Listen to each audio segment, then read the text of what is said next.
Good morning. Happy coffee talk. I say that every day. And you know what's so funny is the other day I think I was on TikTok or on Instagram or something.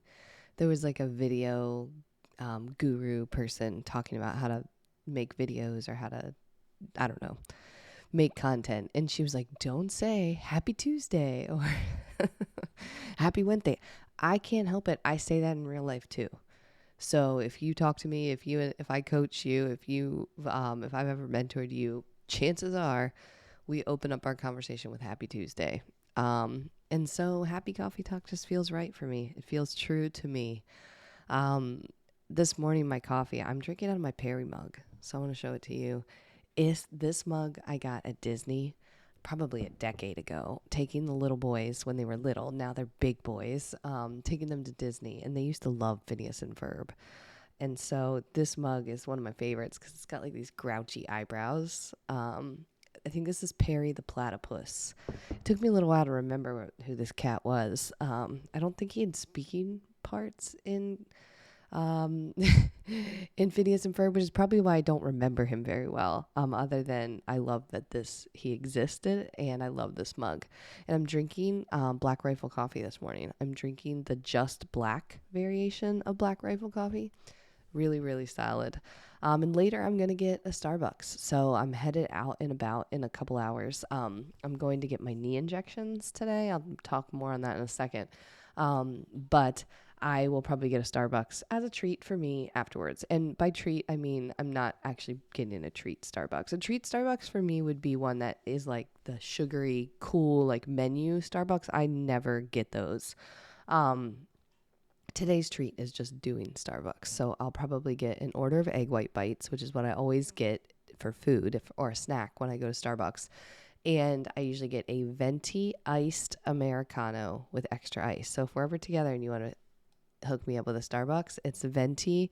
So I want the biggest one possible, but I want extra ice because watered down coffee is just not for me. So I'll get that later. But yeah, I'm headed to get my knee injections this morning. It's a mixed feelings as always. Some when I get them, do they feel fun? No. The needle is giant, and by giant I mean bigger than my head. Pretty much everything that I think is giant, I measure by the size of my head. So my water bottle, my coffee cups, all of them I hold up to my head. Well, these needles would be bigger than my head. I feel like. I'll take a picture when I'm there. So if you are follow me on Instagram, follow my story today. I'll take a picture of the needle. I don't think they'll let me take a picture of the injection, but I think I can take a picture of the needle.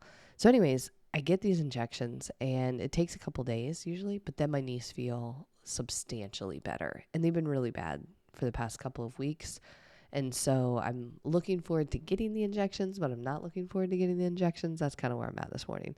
But I'm grateful that I'm getting them. How about that? I get these knee injections because I've had so many knee surgeries. I've had 10 knee surgeries on my left knee, and so I have pretty severe arthritis. And my knee doesn't bend all the way. And when my arthritis gets bad, I am in a lot of pain all the time. So they told me I needed a knee replacement when I was 30, to no fault of my own, and not because of the things that I like to do to be active. In fact, it's the other way around. I had you could say botched, I don't know, a surgery that did not go as planned when I was in the Navy, when I was probably like 19 years old. But that surgery led to 9 more surgeries. And so I've had 4 ACL reconstructions, a microfracture, a bone graft. I mean, I've had a lot of stuff on this poor knee. And that was before I was coaching, before fitness, nutrition, any of that. In fact, that all of that knee stuff really contributed to me finding myself in a place where I was not happy. Figured that I'll never be able to be active. I'll never be able to do any of the things that I want to do. And I was feeling pretty frustrated for a long time. And I was also pretty overweight because of the decisions I made from all of those feelings. I wasn't eating very well. I wasn't taking very good care of myself. I wasn't being active. I didn't think I could. And so it's funny because, you know, the knee thing has been an ongoing thing for almost my whole adult life. Even today, my knee is a thing.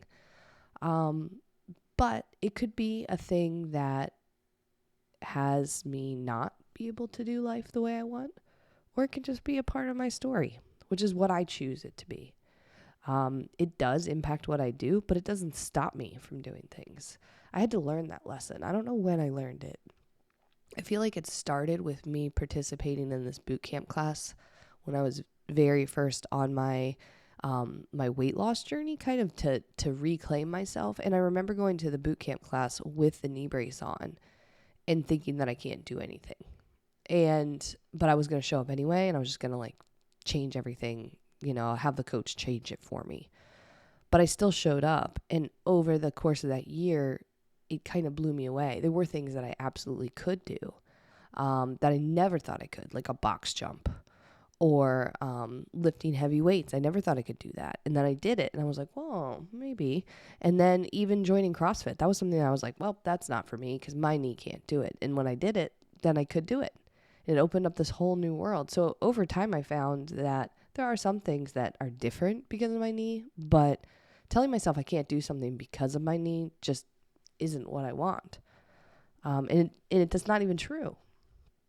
So, I mean, joining jiu-jitsu was my most recent thing where I felt like I'd been telling myself a story for quite a long time that I couldn't do it because of my knee. And then I decided to do it. And I've been doing it for 2 years. And there are definitely things that I have to change or like adjust, but I can do it. So I don't know. I'm telling you this because my knee is a thing. It has been my whole life. But it's just a part of the story. It doesn't get to define me. I'm not a person with a bad knee. I refuse. I said that for so long.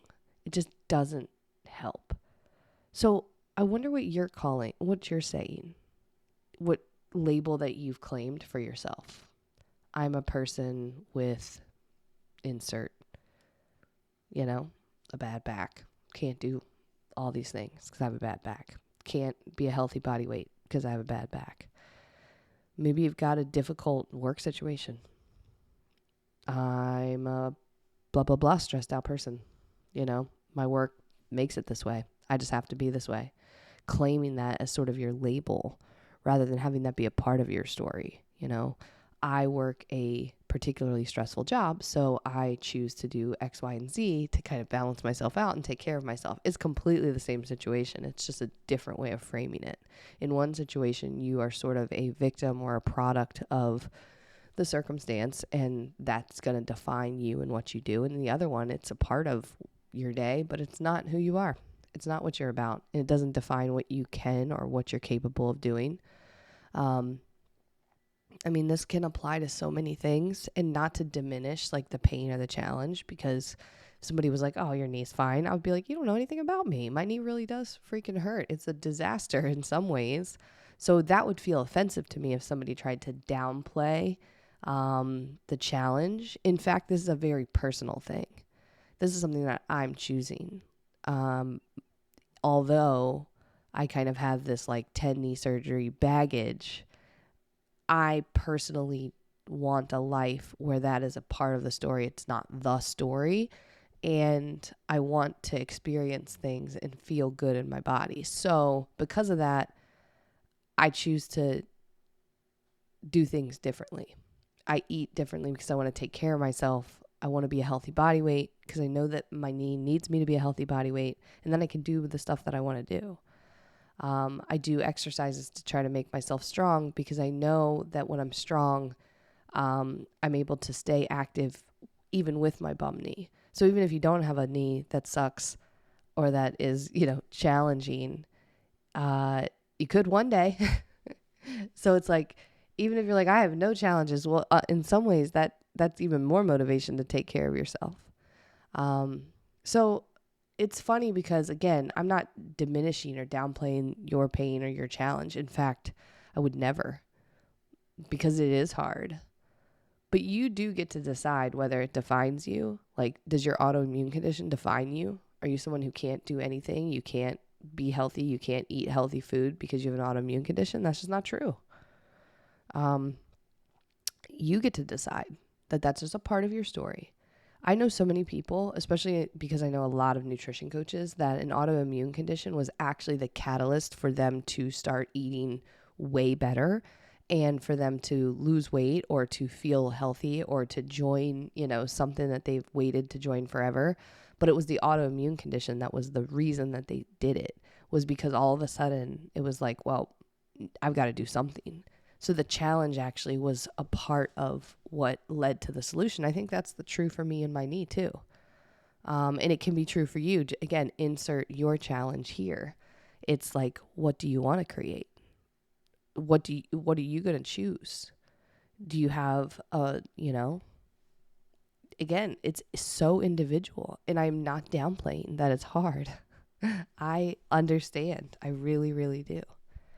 But most people who meet me now would never know. They wouldn't guess. And I mean, I kind of have a limp so they can kind of see it. But other than that, I mean, they wouldn't know. They really wouldn't know, because I don't define my life by that. The things that I do, the way that I take care of myself, being a professional coach, it's not about my knee. My knee's just a part of it. So for you, it's like, what would it be like if people didn't know you had the most stressful job ever? Because you live a life that reflects that you take care of yourself, that you have balance, that you enjoy family time, Not everybody even would ever suspect that you have the most stressful job. Or again, coming back to that autoimmune condition, or maybe you've got a bad foot. You get to kind of create your own story. And that's my challenge for you today on Coffee Talk. Whatever that thing is that's been holding you back, that's been defining you. I am a person, I have a bad knee, I have a bad back, I have Hashimoto's, I have a super stressful job, I've got a challenging, family situation, whatever it is, that doesn't get to define you. It's just a part of the story. And so release the label and instead accept it as a challenge in your particular journey. But ultimately, it can actually be a catalyst, a motivation, a inspiration point. Because of this, I do this. That's kind of how I look at my knees a lot of times. Because of my knee, I make better food choices because I don't want the extra inflammation. So it's motivating for me. So anywho, today when I'm getting my knee injections, that's what I'm going to think about. This isn't the story. It's just a part of it. Tomorrow I'll go to BJJ class. I'll go to jiu-jitsu. I'll lift weights this week in my gym. I, will coach people on the phone. I never would have thought I would have coached people. I'll get to coach people in person. Like, all those things might not have been possible had I just been like, yep, I got a bad knee. Can't do any of it.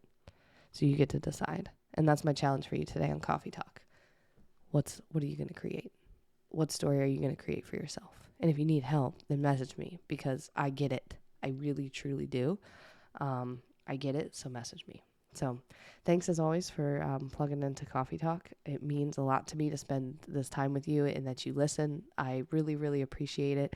If you haven't done so, subscribe to Coffee Talk on your favorite podcast platform. And if you're not in our Facebook group, go to Facebook and search fitme free community. We'll show you how to do diet-free, sustainable changes that work in your real life. We've got a lot of great stuff going on in there. Daily accountability posts. There's lots of inspiration around food prep. I mean, it's good stuff. And so I challenge you to join me in there. And if you're looking to get started, if you kind of want to make some changes right now, we have a group that starts on Monday. It's our Fit Me On Track group. It's 4 weeks long. It's $97 for 4 weeks, and we will teach you the Fit Me method. We'll do it with you. I coached inside that group. We will help you start to make the nutrition and movement exercise changes that you need. So we want to help you make those changes and put in place a system for your real life and get past these challenges that have defined you for way too long. So thanks again. I will talk to you guys tomorrow. Bye.